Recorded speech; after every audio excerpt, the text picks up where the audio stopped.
ay waay bu leen taal réew mi sama mbokk PDS maa ni maa leen ko ñaanal bu leen taal réew mi comme ni ngeen ko waxee le temps est évolue comme temps bi nag léegi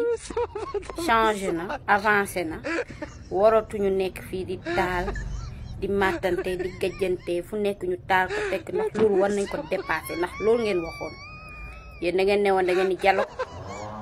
toog waxtaan waaw ngeen tegaale seen coup ak seen dil ci suuf pour que Seydina Ousmane ñu tëj ko ci kaso bi pour yéen ngeen mën a placer nangu ay militant macha allah nakate waajooju ku sell ki ay militant ñu am fulla lañ ñooy ne leen waa def ngeen leen Touba ba pare waaye ñun xoolal lu kooku wax rek ak fu mu joxañ rek foofu la